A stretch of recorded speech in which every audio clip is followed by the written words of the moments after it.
frères et sœurs, aimables internautes, nous sommes avec vous cette semaine pour une leçon extrêmement importante. Alors, toutes les leçons sont extrêmement importantes. Je dirais que ça fait partie du fondement même du christianisme, c'est au cœur de l'évangile, la résurrection du Christ. Alors, frère Alain est là, frère Moïse est là, et moi, votre serviteur, frère Paul, nous sommes là pour étudier cette leçon avec vous cette semaine. Mais juste avant, il nous faut prier. Nous allons prier avec frère Alain. On ne peut pas faire ça à trois, et ça prend une autre personne, le Saint-Esprit. Le Saint-Esprit de Dieu. Alors, allons-y. Invitez-le. Mon tendre Père Céleste, alors que tu vois qu'on se prépare à présenter cette leçon importante sur la résurrection de Christ, alors sois avec nous, Seigneur, que ce soit toi qui parles à travers notre bouche. Et Amen. Prépare déjà les gens qui vont écouter cette leçon, par ton esprit, à recevoir ces paroles. Veille sur nous, au nom de ton Fils, qu'on te demande ces choses. Amen. Amen. Amen. Du temps de Paul, comme aujourd'hui, il y avait des gens qui ne croyaient pas dans la résurrection en général. Incroyable. Oui. Et pour ces gens, puisque la résurrection n'existe pas, eh bien, Jésus, pour eux, n'est pas ressuscité. Et aujourd'hui encore, on trouve des gens qui croient que quand on meurt, il y a une entité qui se détache du corps et qui va vivre quelque part. On parle de l'immortalité de l'âme, on parle de réincarnation, mais ce qui est important, nous n'avons du tout pas le concept réincarnation dans la Bible. Non. Nous avons la résurrection. Absolument. Et cette affaire d'immortalité de l'âme, ça n'existe nullement dans la Bible. La Bible nous parle de résurrection. Et tout d'abord, dans 1 Corinthiens 15, Paul nous parle de la résurrection du Christ, qui est le garant de notre propre résurrection. Alors, dans la première partie, Paul présente, alors la première partie de la leçon, dans 1 Corinthiens 15, et dans les premiers versets, Paul présente la résurrection du Christ comme un événement prophétique. En d'autres termes, je dirais mieux, comme l'accomplissement d'une prophétie. Et si nous lisons 1 Corinthiens 15, frère Moïse, vous pourriez lire pour nous 1 Corinthiens 15, versets 1 à 4, par exemple. Okay. Alors, je vous rappelle, frère, évangile que je vous ai annoncé, que vous avez reçu dans le... je reprends. Je vous rappelle, frère, l'évangile que je vous ai annoncé, que vous avez reçu, dans lequel vous avez persévéré, et par lequel vous êtes sauvés. Si vous le retenez tel que je vous l'ai annoncé, autrement vous auriez cru en vain. Continuez, s'il vous plaît. Je vous ai enseigné avant tout, comme je l'avais aussi reçu, que Christ est mort pour nos péchés selon les Écritures, qu'il a été enseveli et qu'il est ressuscité le troisième jour selon les Écritures. Verset 5, et qu'il est apparu à Céphas. OK. Alors, jusqu'au verset 4, Paul dit ici que Jésus-Christ, et au verset 3, je vous ai enseigné avant tout, comme je l'avais aussi reçu, que Christ est mort pour nos péchés, selon les Écritures. Les Écritures ici représentent les écrits que nous appelons aujourd'hui les écrits de l'Ancien Testament, que Paul, lui, il appelait Tanakh, la Torah, les Nébéim et les Ketubim, le livre de la loi, les prophètes et les écrits de sagesse. Donc, Paul considère que cette résurrection, la résurrection de Jésus, avait été déjà annoncée par les prophètes. Par les prophètes. Selon les Écritures. Et il y a aussi un aspect historique. Et frère Alain pourrait continuer de lire pour nous, et à partir du verset 5. et qu'il est apparu à Céphas, puis aux 12. Et ensuite, il est apparu à plus de 500 frères à la fois, dont la plupart sont encore vivants et dont quelques-uns sont morts. Verset 7. Ensuite, il est apparu à Jacques, puis à tous les apôtres. Après eux tous, il m'est aussi apparu à moi, comme à l'avorton. Amen. Amen. Merci frère Alain, merci frère Moïse. Ici, c'est l'aspect historique. Oui. Il est apparu, les prophètes avaient annoncé sa mort et aussi sa résurrection. Et quand il était mort vraiment, il est ressuscité. Et ce n'était pas quelque chose de secret. Ce n'était pas quelque chose de secret. Il est apparu à Céphas, à Pierre, puis aux 12. Ensuite, il est apparu à plus de 500 frères à la fois, pas séparément, à la fois. Ensuite, il est apparu à Jacques, puis à tous les apôtres, et après eux tous, Paul dit, moi aussi je suis témoin. Alors, et selon la Bible, pour qu'une affaire soit bien réglée, il faut 1 ou 2 témoins. 2 ou 3 témoins. 2 ou 3. 2 ou 3 témoins. Pas besoin d'une douzaine. Pas besoin d'une douzaine. Mais ici, la résurrection de Jésus a été constatée par plus de 500 témoins. Oui. Donc ça, c'est l'aspect historique de la résurrection de Jésus. C'est extraordinaire. Donc, la résurrection de Jésus est quelque chose d'incontestable. Historiquement. Historiquement. Oui. Historiquement. Prophétiquement, Effectivement aussi. historiquement. Oui. C'est extraordinaire. Oui. C'est extraordinaire. Alors, c'est ce qui est intéressant, tandis que nous préparions la leçon, il m'a monté quelque chose à l'esprit. C'est de lire Marc 16. Marc chapitre 16. Marc chapitre 16 et les versets 9, 10, 14 à 16. 9, 10 dit ceci. Jésus étant ressuscité le matin du premier jour de la semaine, apparut d'abord à Marie de Magdala, de laquelle il avait chassé 7 démons. Et je continue? Oui, s'il vous Elle plaît. alla emporter la nouvelle à ceux qui avaient été avec lui et qui s'affligeaient et pleuraient. Quand ils entendirent qu'il vivait, Excusez-moi, frère Alain, on peut prendre à partir maintenant du verset 14. 14. Enfin, il apparut aux 11 pendant qu'ils étaient à table, et il leur reprocha leur incrédulité et la dureté de leur cœur, parce qu'ils n'avaient pas cru ceux qu'il avait vus ressusciter. On continue jusqu'au verset 16. s'il vous plaît. 16. Oui, jusqu'au verset 16. Puis il leur Et dit, puis il leur dit, allez par tout le monde et prêchez la bonne nouvelle à toute création. Celui qui croira et qui sera baptisé sera sauvé, mais celui qui ne croira pas sera condamné. vous voyez, Mais croire à quoi? la bonne nouvelle, La bonne nouvelle, la résurrection? la résurrection. Donc, l'évangile, au départ, c'était quoi? La résurrection, La résurrection, oui. de Jésus-Christ. Quand Jésus a dit à ses disciples d'aller annoncer la bonne nouvelle à toute la création, c'était d'aller dire à tout le monde, à toute la création, que le Christ n'est pas resté dans la tombe, il est ressuscité. Alléluia. Parce que ça devenait le garant du salut Amen. de chacun. Amen. Amen. Amen. Il y a quelque Amen. chose qui me frappe, moi, qui me fait un peu rire dans l'Évangile, lorsqu'on se souvient de la façon dont Jésus a été inhumé et l'inquiétude des autorités. Ils vont dire, les disciples vont venir l'enlever, puis ils vont dire, il est ressuscité. Alors, ils ont mis des gardes et tout ça, et puis ça n'a pas fonctionné. Jésus est ressuscité. Et malgré tous leurs efforts, en même temps que Jésus est ressuscité, peut-être la puissance résurrectrice de Dieu était tellement puissante qu'il y a d'autres gens qui ont ressuscité. Alors, lorsqu'il disait, les soldats se sont endormis et les apôtres sont venus dérober son corps, il y avait des gens ressuscités qui se promenaient dans la ville et qui disaient, Jésus est ressuscité. Mais il y a quelque chose, on dit souvent que le diable fait une œuvre qui... Des contrefaçons. C'est ça, qui bon.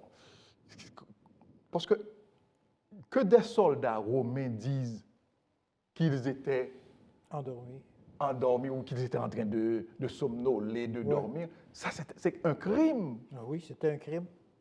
Un crime. Et ils leur ont donné des sous à la place. Ce qui veut dire qu'ils se sont condamnés eux-mêmes. Il était coupable, il était condamné à mort C'est dans ça. un tel cas. Oui. Donc, et, en quelque sorte, ce témoignage est une autre façon pour valider la résurrection C'est ça. de Jésus-Christ. Amen. De Jésus-Christ. Donc, le Christ est ressuscité, notre seul espoir. Frère Alain, aidez-nous, s'il vous plaît. Oui. Paul, dans son évangile, nous parle justement Dans son épître, dans son épître, nous parle justement de la résurrection de Christ.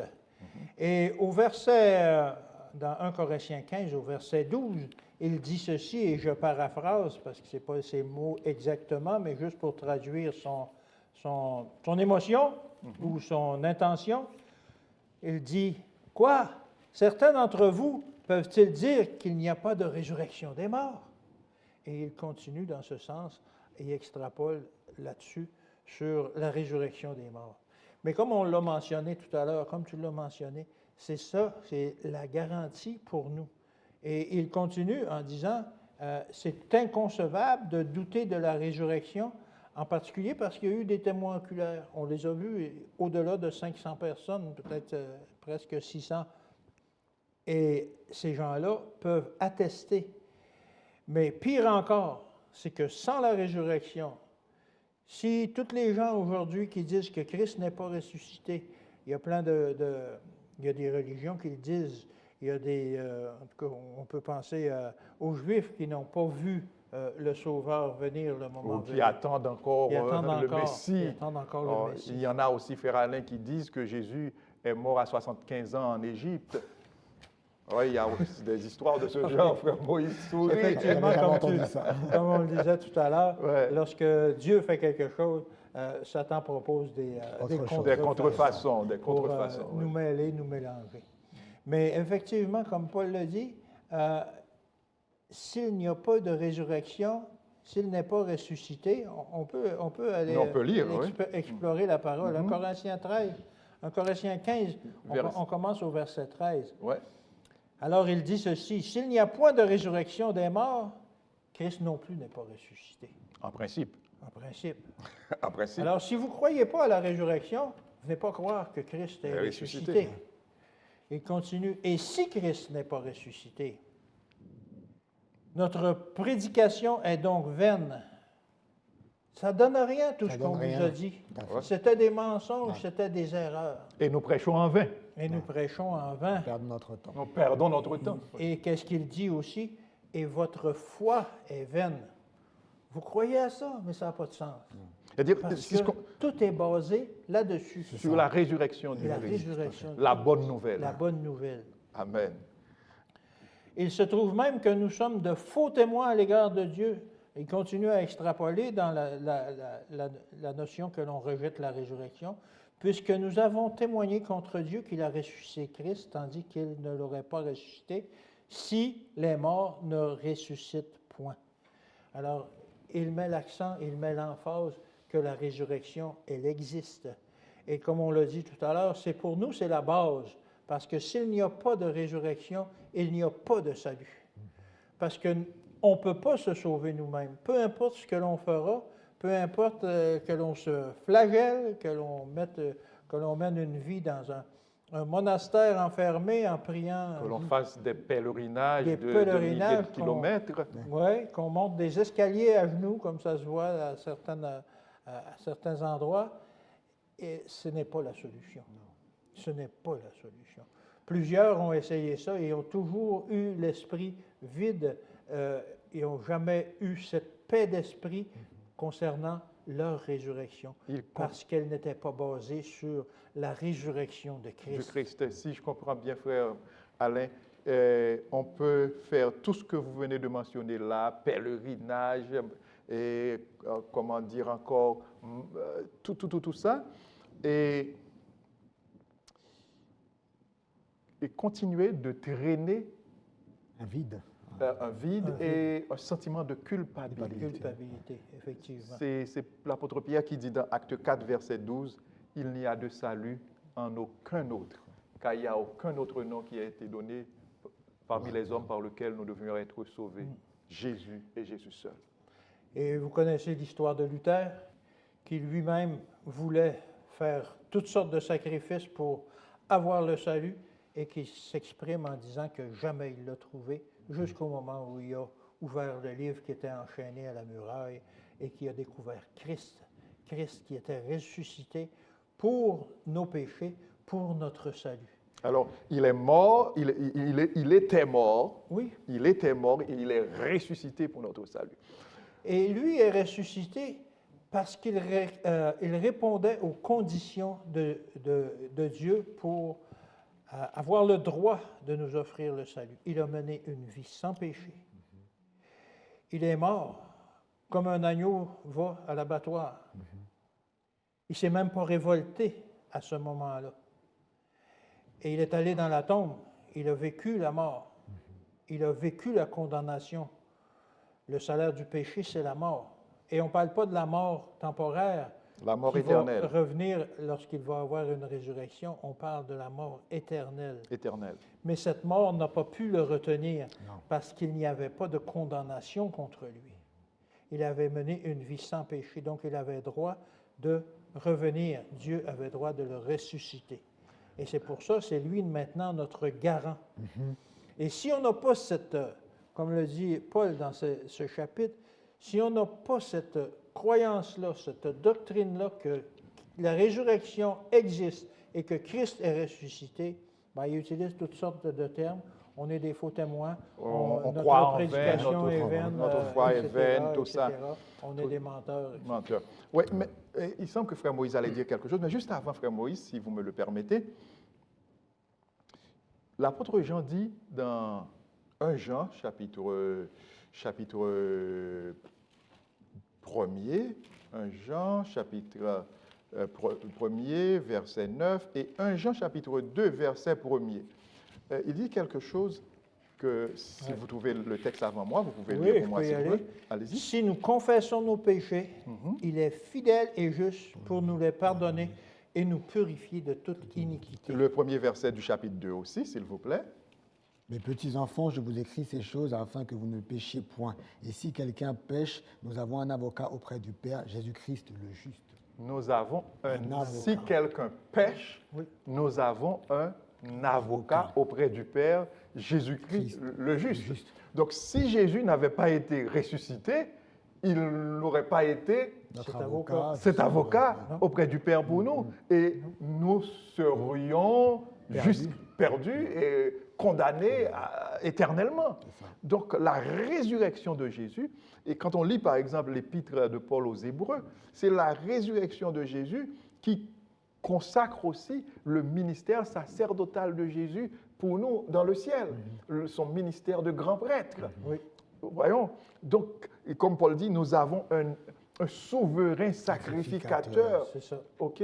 Donc, c'est à travers Jésus que nous allons au Père. Comme Jésus l'a dit, et je suis le chemin, la vérité et la vie, nul ne vient au Père que par moi. par moi. Donc, si Jésus est encore dans la tombe, c'est fini pour nous. C'est fini pour nous. Et Jésus est venu ici en tant qu'homme, entièrement homme, avec la chair, et il a vécu la vie que l'on mène. Il a combattu les mêmes péchés, il a souffert les mêmes souffrances. Alors, lorsqu'il se présente devant le Père, il va dire, cet avocat va dire, je connais Alain, je connais ce qu'il a vécu, je connais sa souffrance, je connais sa repentance. All right. Accepte-le comme mon frère. Il ne va pas minimiser le péché d'Alain, Non.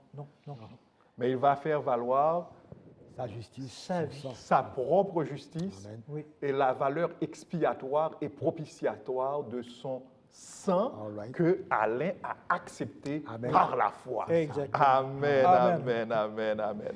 Quelle glorieuse espérance. Amen, Mais oui. amen, amen, amen. Alors, Christ les prémices. Christ les prémices, c'est Frère Moïse qui C'est va moi, nous c'est en moi, parler. c'est moi, oui. Oui. Alors, Prémices, c'est quoi ça, Christ? les Alors, prémices? Christ est prémisse, en fait, on sait que la Bible nous dit que Christ, en fait, est le premier, on va dire, être humain charnel, qui est passé par la mort et avoir... Alors, si vous me permettez, Oui, le bien premier être humain, pas charnel. Oui, être humain, oui, bien sûr, oui. Le premier le homme, en fait. premier être qui s'est fait, alors il s'est fait chair. Oui, c'est Ouais, ça, mais, ouais. ouais. Et qui est passé par la mort et qui ensuite a traversé la mort. La mort n'a pas pu le retenir, comme Alain a dit, et a retrouvé la vie. Donc c'est dans ce sens-là qu'on dit Jésus, le prémisse, le premier ressuscité d'entre les morts.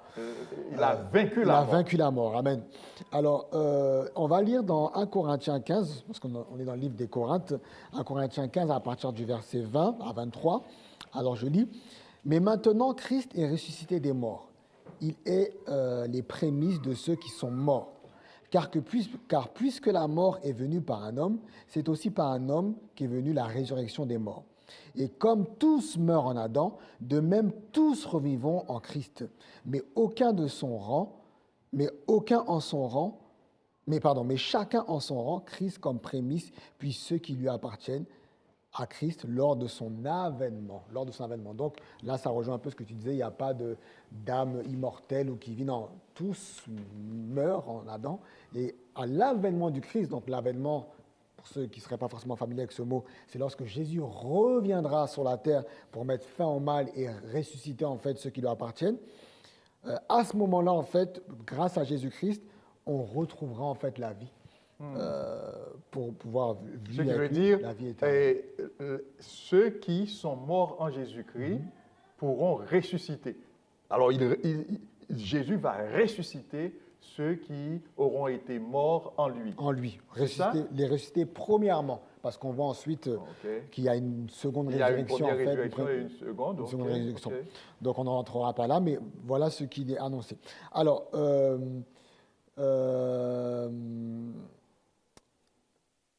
Alors, il J'ai- semble que je vous ai interrompu j'ai- là. j'ai- j'ai Alors, pas- j'ai- vous étiez en train de parler de... oui, ok, je me retrouve, Ok, j'ai perdu mon parfait. fil. En fait, là, il est notion de, on parle de foi, du fait de croire en fait à ce que, est-ce que Christ est mort pour nous, est-ce qu'il est ressuscité ou pas.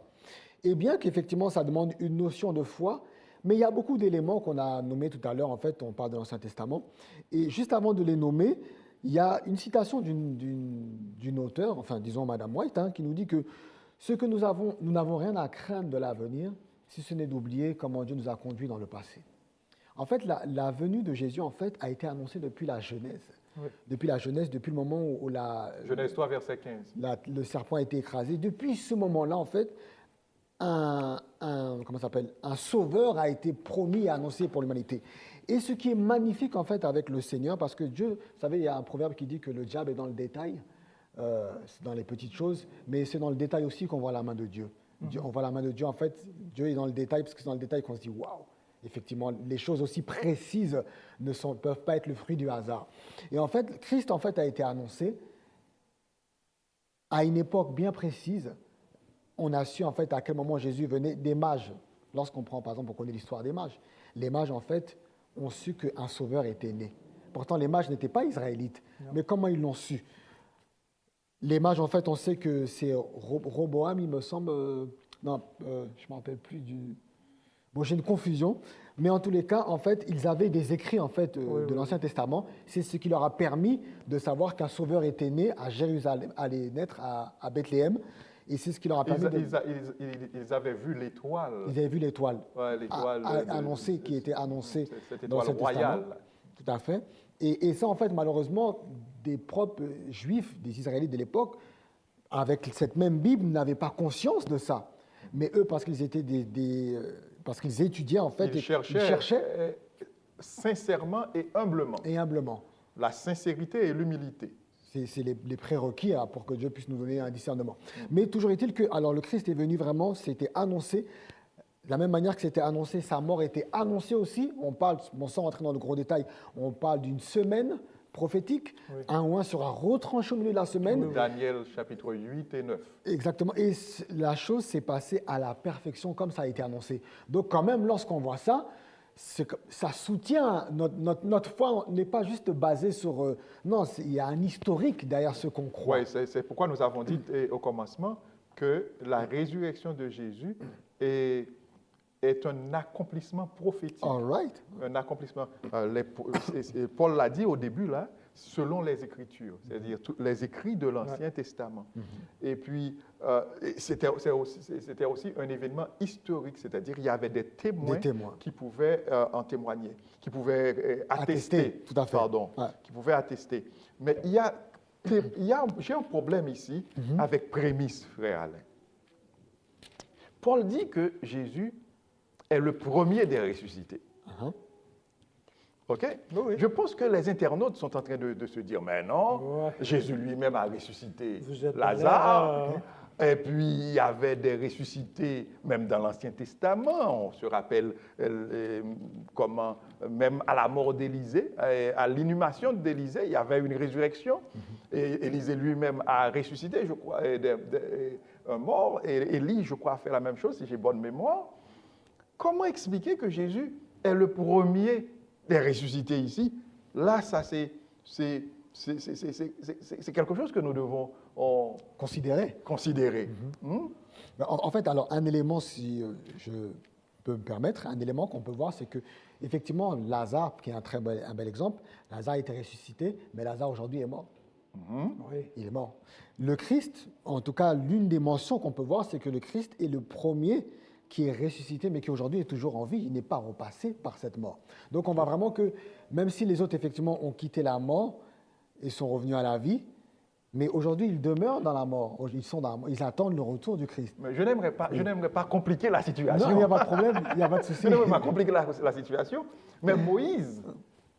Ah oui, tu la compliques un peu. Ah oui, ok. Oui, ok. Alors, ce n'est pas mon frère Moïse qui est à côté de moi. Moïse, lui, il est ressuscité. Aussi, jusqu'à présent, il vit. Mais je crois que le secret est dans le texte même que frère Moïse a lu pour nous. Le premier-né. Et verset 20. Oui. Et c'est 1 Corinthiens 15, verset 20. Ouais. Il est les prémices de ceux qui sont morts. Oui, mais maintenant, Christ est ressuscité des morts. Il est les prémices de ceux qui sont morts. Car, puisque la mort est venue par un homme, c'est aussi par un homme qu'est venue la résurrection. Oui. En d'autres termes, Jésus comme prémisse des ressuscités, Jésus, c'est par lui que toutes les résurrections sont possibles. C'est lui la garantie et le garant de la résurrection. Il y a aussi une autre façon biblique de voir la chose. Le mot premier dans la Bible ne veut pas nécessairement dire le numéro un. Le numéro un. Il veut dire le plus important. Ouais. Et Jésus étant le premier ressuscité, c'est comme tu l'as manifesté. Jésus est le premier-né en tout. Oui, c'est sur celui-là qu'est basé toutes les autres résurrections. Exactement. Ouais. Et on pourrait fouiller dans la vie de David, où il est dit comme étant le premier-né de son père. Ouais. Mais dans le texte, ce n'était pas le premier-né, c'était le dernier. Oui, mais dans le texte de 1 Corinthiens, il parle de prémisse. Oui, oui. Le premier fruit. Le plus important, c'est le ça, premier fruit. Le premier fruit, ou les premiers fruits. Lorsqu'on voit les fêtes, le premier fruit qui était les prémices, c'est sur lequel était basée toute la récolte après ça. Oui. Donc, si aujourd'hui, nous autres qui parlons ici et les internautes qui sont avec nous, si nous pouvons avoir l'espérance de la résurrection et l'espérance de la vie éternelle, c'est grâce à Jésus, grâce à la résurrection qu'il de a Jésus. été le prémisse. Amen. Alors, si vous permettez, je vais lire juste un texte avant de terminer. Avec plaisir. Donc, on est dans Apocalypse, là, chapitre 20. Chapitre 20, à partir du verset 5. Les autres morts ne revinrent point à la vie jusqu'à ce que les 1000 ans fussent accomplis. C'est la première résurrection. Donc, en fait, là, on fait mention d'une première résurrection de ceux qui sont morts en Christ. Alors, au verset 6, il nous dit « Heureux et saints ceux qui ont part à la première résurrection. Amen. La seconde mort n'a point de pouvoir sur eux, mais ils seront sacrificateurs de Dieu et de Christ, et ils régneront avec lui pendant 1000 ans. » Donc, aujourd'hui, c'est une espérance que nous avons, nous, en tant que chrétiens. Ce n'est pas une espérance, oui, c'est une espérance de foi, c'est sûr. On a vu, basée aussi sur un historique fondé, qui a été en fait prophétique et aussi que des gens ont pu attester. Et aujourd'hui, voilà pourquoi nous avons cette espérance. et nous aspirons en fait à ce que Christ revienne nous chercher afin de... Alors, si je comprends bien, frère Moïse, vous nous diriez maintenant là que nous ne devons point avoir peur de la mort. Non, pas du tout. Et Paul a Lorsqu'on dit, est dans Christ les est ma bras. vie, Ouais. la mort Mais un gain. m'est un gain. Ah ouais. C'est ce dont nous devons avoir peur, c'est la mauvaise façon ou la mauvaise manière Oui. ou la mauvaise condition. C'est ça, c'est ça. Si nous mourons dans une mauvaise condition, si nous mourons loin de notre Sauveur Jésus-Christ, là, la mort est quelque chose de très, très négatif. C'est quelque Sans la repentance. Sans la repentance, non. Maintenant, mais c'est quelqu'un qui meurt en Jésus-Christ n'a... Je ne dis pas que l'on devrait se réjouir de la mort, parce que Dieu n'a pas créé la mort, il ne nous a pas créés pour mourir, il nous a créés pour vivre.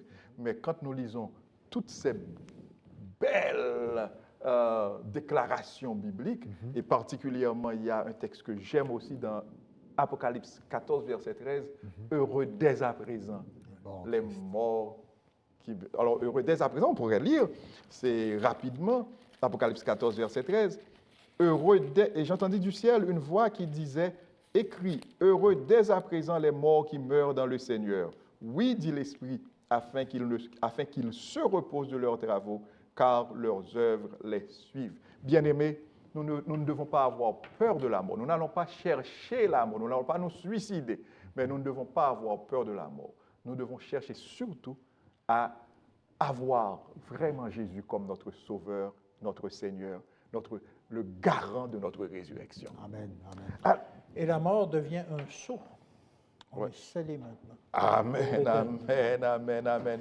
Et on parle de résurrection, justement. Oui. Comment ça se passe? Oui, est-ce que c'est justement- le corps, frère Alain, Ouais, ou bien est-ce que c'est l'âme? C'est quoi? Qu'est-ce qui C'est va être? justement la question que Paul pose dans 1 Corinthiens 15, verset 35. Il dit, « Mais quelqu'un dira, comment les morts ressuscitent-ils et avec quel corps reviennent-ils? » C'est une question légitime qu'on peut se poser. Comment ça va se passer? Et avec quel corps? J'ai mal au rein. Est-ce que je vais avoir encore mal au rein? Et j'ai un doigt de coupé ou quoi que ce soit. Est-ce que je vais encore être incomplet comme ça? Comment ça va se passer?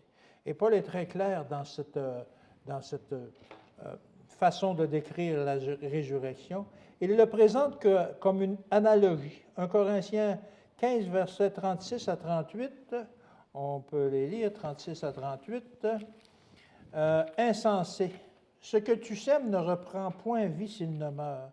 Et ce que tu sèmes n'est pas le corps qui naîtra, c'est un simple grain, de blé peut-être ou de quelques autres semences. Puis Dieu lui donne un corps comme il lui plaît, et à chaque semence, il donne un corps qui lui est propre. Amen. Paul est en train de nous dire que si vous connaissez un peu le processus, si vous connaissez le processus de comment cultiver du blé, à partir d'un grain de blé, vous allez obtenir une plante qui va fournir plusieurs grains. Et c'est la même chose. Il fait une analogie dans le sens que notre corps devient cette graine-là. On ne ressort pas comme on était lorsqu'on a été mis en terre, comme lorsque cette graine a été mise en terre, mais comme une nouvelle plante, comme un nouvel être glorifié. Et tout ça. On a une petite école ici, nous, dans notre église, et on vient justement de faire une expérience. On a fait naître des papillons. Et la naissance d'un papillon, c'est quelque chose d'extraordinaire, parce que vous savez que ça commence par une chenille. Une larve. Une larve, elle chenille, elle s'en vient dans un cocon, elle devient une chrysalide. Et qu'est-ce qui se passe dans cette chrysalide-là? C'est que la chenille elle-même, elle devient comme liquide. Et de cette chenille, toutes les cellules se réassemblent pour former un papillon. Alors, on peut prendre cette analogie-là aussi, que vraiment, c'est à travers la mort qu'on va ressusciter une nouvelle créature. Amen. Et on va avoir un corps glorieux, 1 Corinthiens 15 au verset 40 et 41. 40 et 41, ça dit, « Il y a aussi des corps célestes et des corps terrestres, mais autre est l'éclat des corps célestes, autre est celui des corps terrestres. » Autrement dit, ça n'a pas rapport. le corps céleste qu'on va avoir avec le corps terrestre qu'on a présentement. Autre éclat du soleil, autre l'éclat de la lune et autre l'éclat des étoiles. Même une étoile diffère d'un éclat d'une autre étoile. On ne peut pas s'imaginer la merveille que l'on va être. Dieu a déjà préparé des plans, peut-être qu'il a préparé ce corps-là déjà, je ne sais pas, où il va déverser notre esprit, parce que quand on meurt, on rend notre esprit à Dieu. Je ne parle pas de l'âme ici, je parle de notre esprit, c'est que ce que nous sommes, de ce que nous avons compris sur la terre, Je dirais etc. notre identité. Notre identité, oui, c'est plus précis. Et peut-être que ce corps-là m'attend, un corps glorifié dans lequel il va reverser mon identité. Si vous me permettez, frère Alain, Oui. moi je vais un petit peu plus simple. Ah, OK, allez-y. La mort est venue Oui, comme une conséquence du péché. exactement. Mais il y avait une vie avant le péché. Oui. Notre arrière-arrière-grand-père Adam, comment était-il? Magnifique. Magnifique. Oui. Et ce même Paul nous livre un secret dans Romains 3, verset 23. Il dit,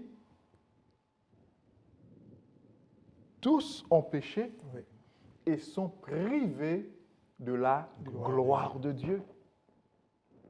Ce qui veut dire, avant le péché, l'homme possédait La gloire. la gloire de Dieu sur lui. Oui. On avait, comme Paul le dit dans 1 Corinthiens 15, Paul dit que nous allons avoir un corps glorifié, mais c'est un corps glorifié que nous allons recouvrer. Oui, oui, oui, oui.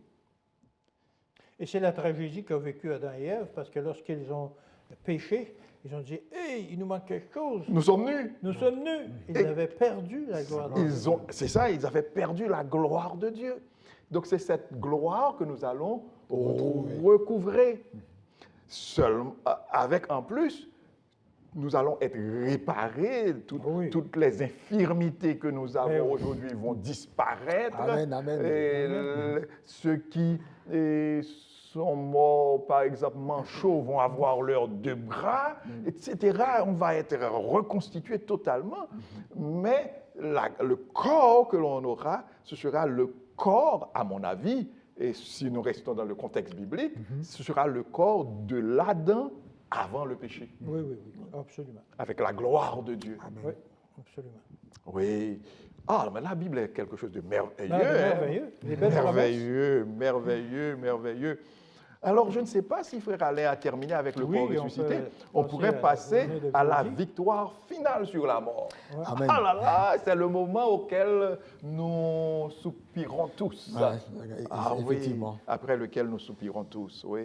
Il y a un texte qui nous dit dans la partie de jeudi, donc on est toujours dans le livre dans Corinthiens 15, au verset 54, « Lorsque ce corps corruptible aura revêtu l'incorruptibilité et que ce corps mortel aura revêtu l'immortalité, alors s'accomplira la parole qui est écrite.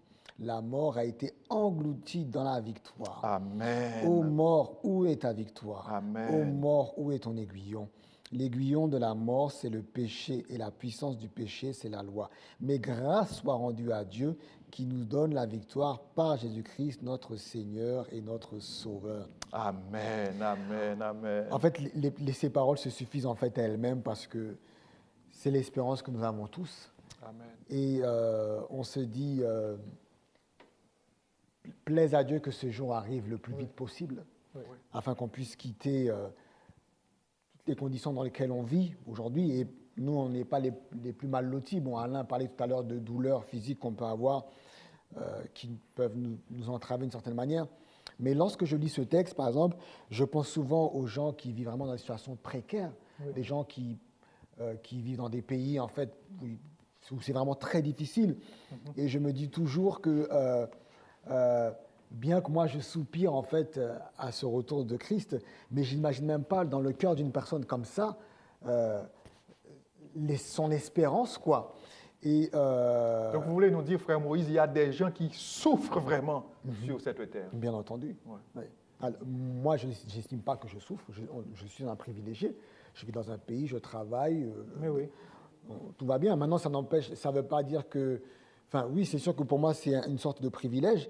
Ça ne veut pas dire que mon cri du cœur ou la souffrance que je peux rencontrer est moindre par rapport à l'autre. Chacun a ses propres Chacun a souffrances. ses propres souffrances.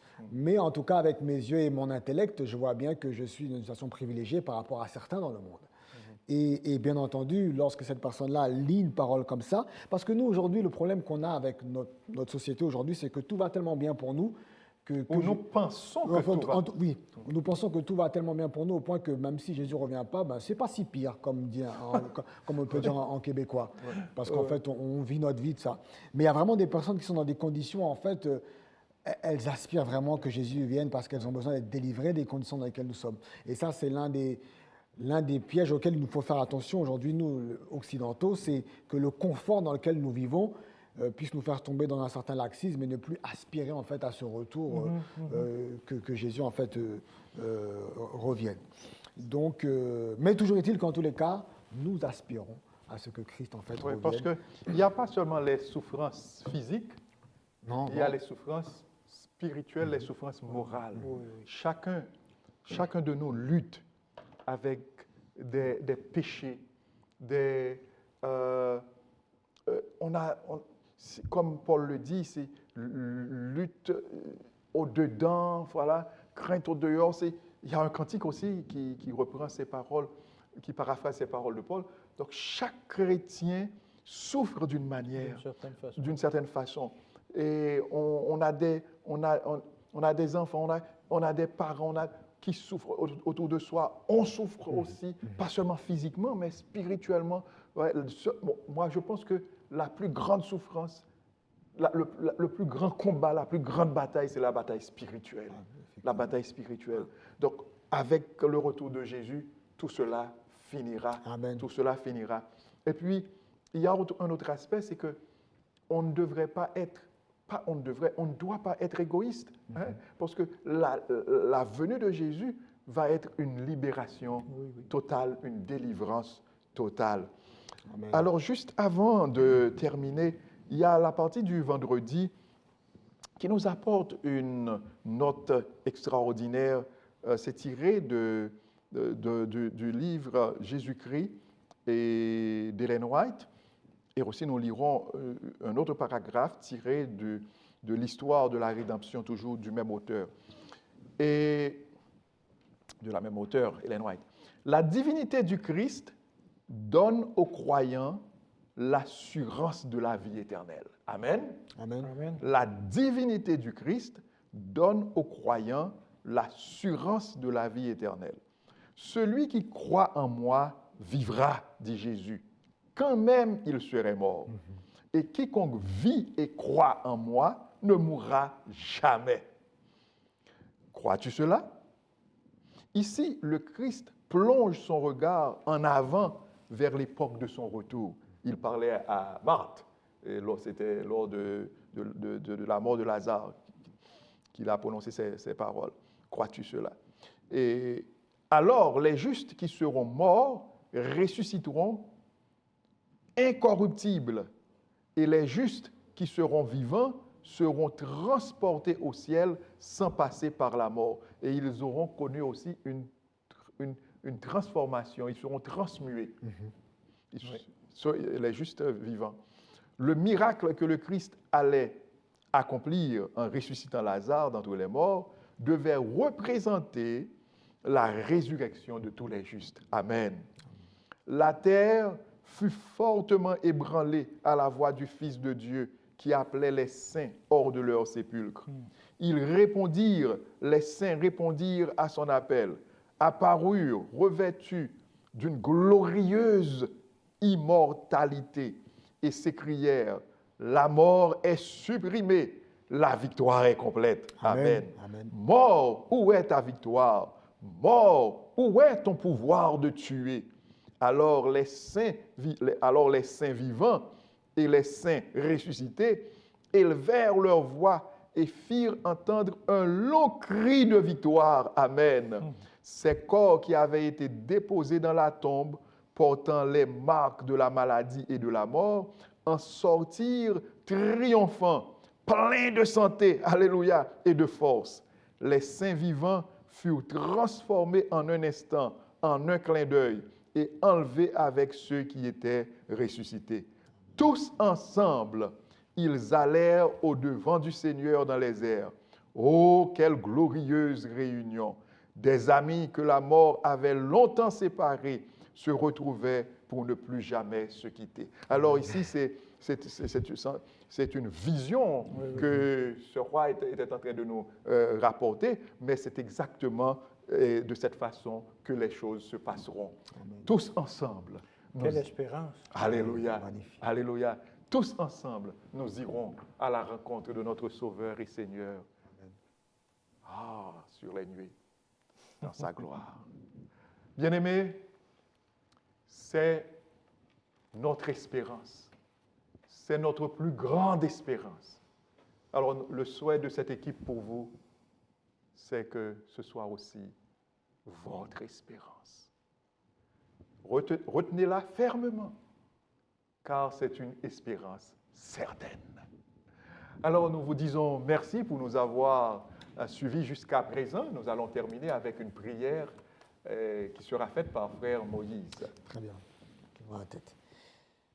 Éternel notre Dieu, nous voulons te dire merci une fois encore pour ce privilège béni que tu nous donnes de pouvoir étudier ta parole. Ô Seigneur, à la lecture, Seigneur, de la Bible, notre cœur se remplit, Seigneur, de joie et d'espérance. Amen, amen. Car nous aspirons, Seigneur, à être dans cette maison. Amen. Dans la maison, Seigneur, là où nous serons bientôt. Amen. Plus rien ne troublera, Seigneur, le bonheur des élus. Amen. Seigneur, nous te prions de nous aider à vivre chaque jour avec cette espérance et de, Seigneur, marcher sanctifié, Seigneur, et lavé chaque jour par le sang de Jésus-Christ. Mais Seigneur, tu ne souhaites pas que nous puissions vivre notre bonheur seuls. Tu nous invites, Seigneur, à partager cette bonne nouvelle. Amen. Alors, c'est pourquoi nous te prions, Seigneur, de mettre en nous les mots et le savoir-faire, Seigneur, afin de pouvoir attirer les cœurs à toi. Seigneur, nous vivons dans un monde où l'espérance, il n'y a plus d'espérance, il n'y a plus de... Les gens vivent, sont désespérés, Seigneur. Aide-nous, Seigneur, à pouvoir être des lumières là où nous sommes, Seigneur. Que nous soyons comme le Christ, que nous attirons les âmes et les cœurs à toi. Seigneur, nous croyons que tu reviendras bientôt nous chercher. Aide-nous, Seigneur, à vivre dans cette réalité. Merci, Seigneur, pour ce privilège encore que tu nous donnes de pouvoir étudier ta parole, qu'elle puisse prendre racine dans nos vies et nous transformer, Seigneur, à ton image. Que toute la louange te revienne, dans mon prénom de Jésus et pour ta gloire. Amen. Amen, amen, amen.